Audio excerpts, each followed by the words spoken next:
Živjo, sem Jana Pristovšek in spet smo skupaj.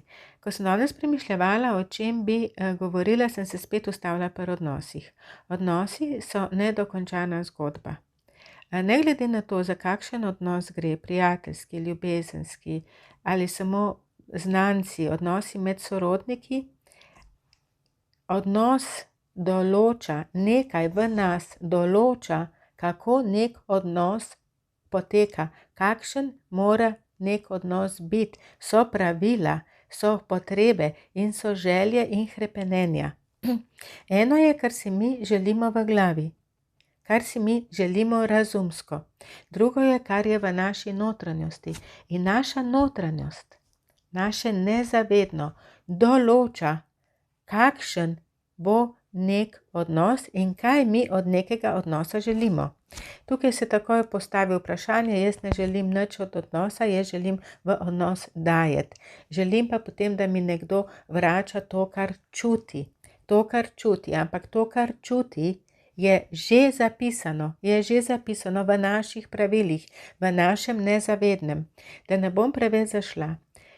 Kaj si mi želimo v odnosu, mi mislimo, da vemo, ampak večino tega ne vemo, ker so to nezavedni zapisi globoko v nas, ki so se oblikovali čez celo naše otroštvo in se mi vsega tega ne spomnimo.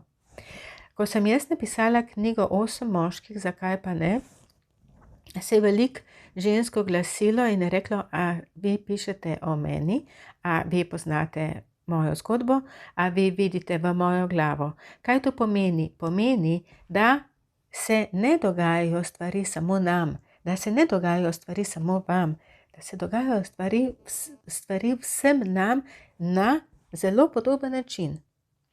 In danes bi se dotaknila stila navezanosti, načina navezanosti, način, na kako se mi navežemo na neko osebo.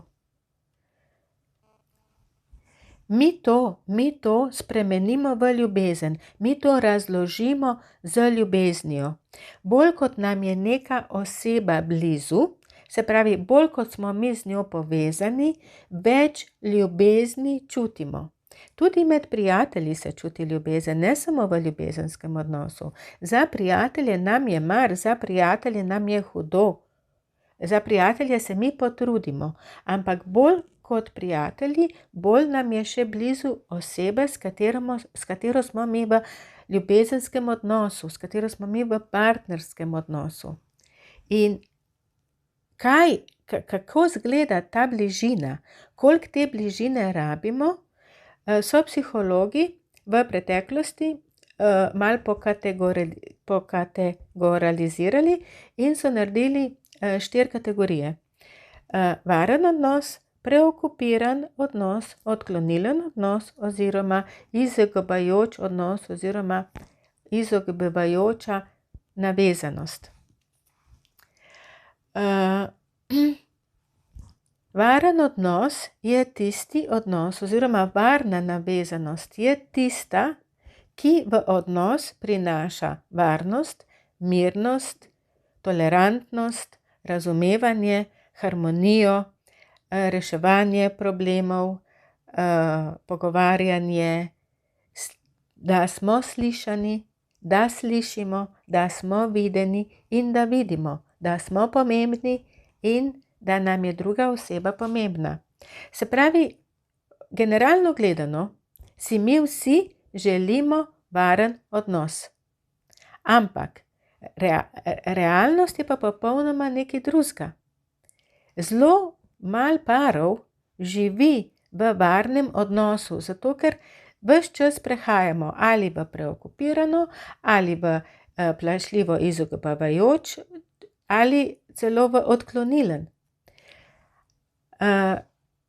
Vzrok v tem, koliko bližine mi rabimo, kaj se v naši notranjosti dogaja, je v otroštvu. Otrok oblikuje na podlagi izkušenj staršev in okolice stil navezanosti, način navezanosti. Se pravi, od tega, kako smo mi rasli v otroštvu, kakšne so naše izkušnje, bomo mi oblikovali stil navezanosti. In ta stil navezanosti je v našem nezavednem zapisan. Mi si v glavi razumsko si želimo eno stvar, globoko v sebi čutimo in potrebujemo lahko nekaj drugega. Lahko sta te dve stvari usklajeni, ampak mi potem to zapakiramo v paket normalno. Varen odnos je odnos, ki ni buren. V varnem odnosu obe osebi dobita toliko čustvene potrditve, toliko čustvene bližine, da sta oba s tem zadovoljna. Od ostalih treh stilov navezanosti je najbolj buren preokupirana navezanost. Zaradi tega, ker preokupirana navezanost sili, da se druga oseba spremeni. Da se druga oseba spremeni v smislu, da si želi več povezave. Se pravi, odnos določa oseba, jaz temu pravim, ki manj ljubi. To ne pomeni, da manj ljubi, ampak za naše pojme manj ljubi. Če sta dve osebi, če sem jaz in moj mož, in imam jaz večjo potrebo po bližini in moj mož manjšo potrebo po bližini, sem jaz tista, ki želim več od odnosa. Ampak kvaliteto odnosa, bližino pa določa tista oseba, ki želi manj bližine v odnosu. To je lahko, moj mož ima lahko varen stil navezanosti, ampak za mene, ker imam preokupiran stil navezanosti, je to še vedno premalo. In kaj bom jaz naredila? Jaz bom silila van, da mi bo dal več pozornosti, da bova več skupaj, da se bova imela bolj rada. In tako prihaja do nesporazumov, ker druga oseba, moj mož, bo v tem primeru čutil, da jaz njega silim v nekaj, česar on ne rabi. Ampak jaz ne bom rekla, jaz hočem mojega moža odpeljati na samoten otok, kjer bova samo midva, in bom zapakirala v to, da je to normalno.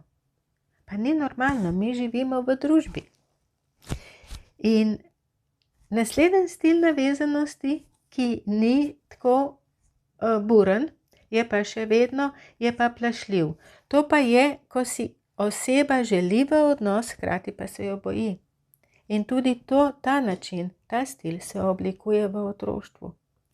In hrepenenje po bližini in strah pred bližino povzroča prihajanje in odhajanje. In takoj, ko se, naprimer, če je moj stil navezanosti plašljiv, si bom jaz želela biti z neko osebo. Vendar, kakor hitro bom jaz to osebo, bo prišlo čez rob, v moji notranjosti bo prišlo čez rob in jaz bom ušla. Jaz bom ugotovila, da jaz tega ne rabim, da je meni boljše, če sem sama. Da ne morem, da nimam toliko časa za prijatelje, za hobije. Da ne morem se kar spomniti in nekaj jeti, ampak se moram prilagajati. In to so zdaj zelo enostavni primeri, ko jaz individualno ali pa skupini delam s temi ljudmi, prihajajo bistveno bolj kompleksne stvari na dan. In če se dotaknem na kratko še odklonilne navezanosti, so to ljudje, ki praktično niti nimajo kakšne posebne želje, po bližini imajo zelo veliko prijateljev, s temi se počutijo varno, nimajo pa neke posebne želje po ljubezenski, po intimni povezanosti z drugo osebo. Ampak ne glede na to, kaj sem vam jaz hotela povedati, v ponedeljek bom jaz imela predavanje, kjer bom bolj podrobno o teh stvarih govorila, bom povedala bolj podrobno o otroštvu, odraščanju, kakšnega partnerja mi izberemo na podlagi česa, glede kakšen partner nam odgovarja, glede na stil navezanosti. Ampak za začetek, če se boste spraševali, kakšen je moj stil navezanosti, se vprašajte, kako se jaz v odnosu počutim. Ali imam premalo bližine, ali občutim, da imam premalo bližine, ali mi je bližine preveč, ali sploh nočem biti v odnosu.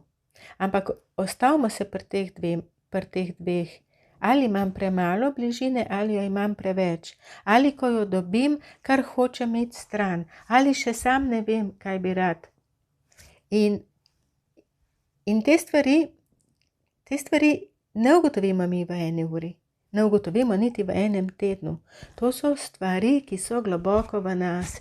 In samo spoznavanjem, z delom na sebi, počasi prihajamo do pravih informacij, do pravih vsebin, do tega, kaj je resnično v nas. In ta spoznanja niso vedno enostavna.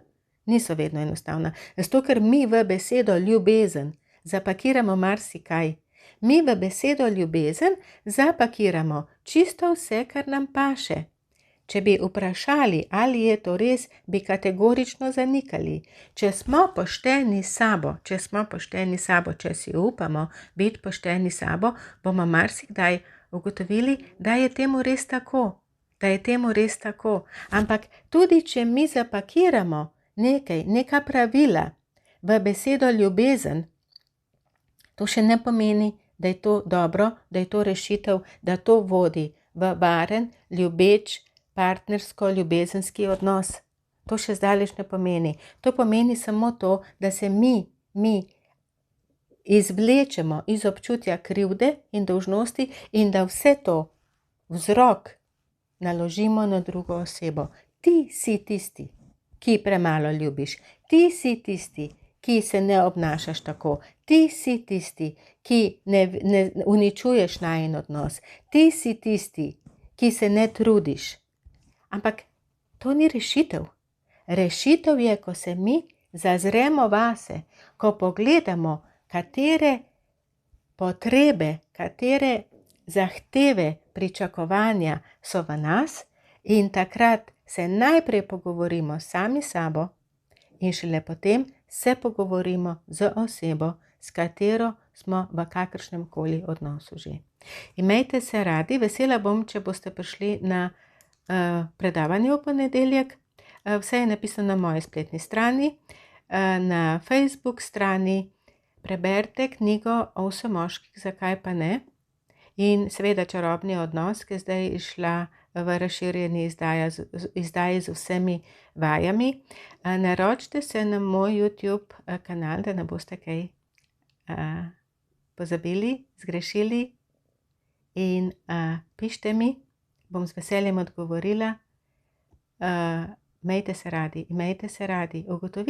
Ugotovite, kakšen je vaš stil navezanosti. Ugotovite, kaj je globoko v vas in vam bo lažje. Srečno, imejte se radi. Čau, čau.